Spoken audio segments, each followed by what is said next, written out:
ایک صحابی کا واقعہ ہے کہ چند صحابہ کو ایک علاقے میں جانا پڑا تو وہاں کے بادشاہ نے ان کو گرفتار کرنے کا حکم دیا۔ اس کے فوجیوں نے ان کو پکڑ کے بادشاہ کے سامنے پیش کیا۔ بادشاہ عیسائی تھا۔ اس نے کہا کہ تم عیسائی بن جاؤ۔ ان صحابہ نے کہا کہ ہم عیسائی نہیں بنتے، ہم تو مسلمان ہیں، ایک اللہ کو ماننے والے ہیں۔ ہم اسی ایک اللہ کا سبق ساری دنیا کو سکھانے کے لیے نکلے ہیں۔ اس نے کہا کہ یا تو تمہیں میری بات ماننی ہوگی یا نہیں تو میں تمہارے ساتھ سخت سلوک کروں گا۔ انہوں نے کہا کہ آپ کی مرضی، جو چاہیں آپ کریں، لیکن ہم تو اپنے دین سے اور اپنے اللہ سے پیرنے والے نہیں۔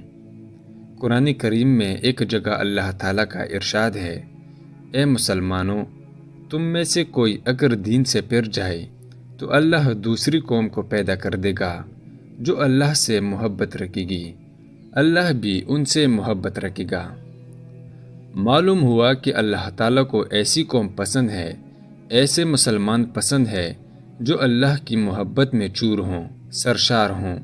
اس لیے اس کا ذکر کیا کہ تم پھرنا چاہو تو پھر جاؤ، ہمیں کوئی پرواہ نہیں۔ ہم دوسری قوم کو پیدا کریں گے جو ہم سے محبت کرنے والی ہوگی، اور پھر اس کے نتیجے میں ہم بھی اس سے محبت کریں گے۔ تو وہ صحابہ کرام کہنے لگے کہ تو جو چاہے کر، ہم تو پھرنے والے نہیں۔ اس بادشاہ نے اپنے خادم کو حکم دیا کہ ایک کڑائی میں تیل ڈالو اور نیچے سے آگ جلاؤ۔ چنانچہ بہت بڑی کڑائی میں تیل ڈالا گیا اور نیچے سے آگ جلائی گئی اور خوب زبردست طریقے پر اس تیل کو پکایا گیا۔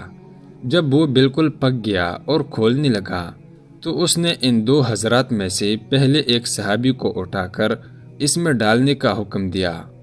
جب ان صحابی کو اٹھا کر اس میں ڈالا گیا تو وہ اس میں جل بھن گئے۔ کھولتا ہوا تیل تھا اور تپ رہا تھا، بس یوں ڈالا اور ان کی جان نکل گئی۔ اس کو دیکھ کر جو دوسرے صحابی تھے وہ رونے لگے۔ بادشاہ نے یہ سمجھا کہ شاید ان کا دل کچھ نرم ہو گیا ہے، اب یہ میری بات مان لیں گے، لہٰذا ان سے کہا کہ دیکھو، تمہارا بھی یہی حشر ہوگا اگر تم نے میری بات نہیں مانی، اس لیے میری بات مان لو اور رونے کے بجائے میری بات مان کر اپنی جان بچا لو۔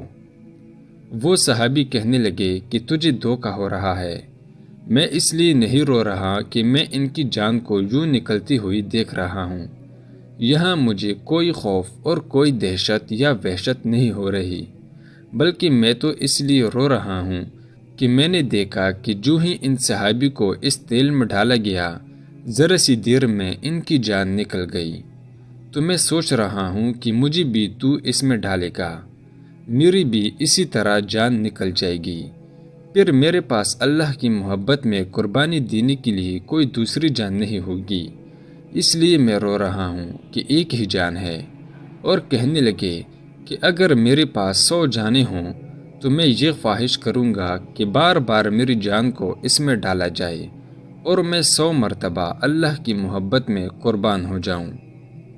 اللہ اکبر! کیا محبت تھی اللہ سے، کیسا عشق تھا صحابہ کا! کیا دنیا کا کوئی عاشق محبت کی ایسی مثال اور نظیر پیش کر سکتا ہے؟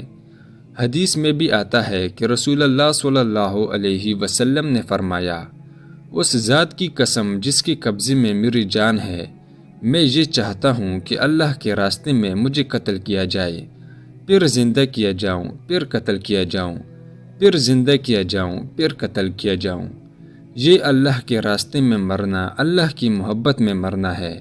جب یہ محبت غالب ہوتی ہے تو اس کا یہ حال ہوتا ہے۔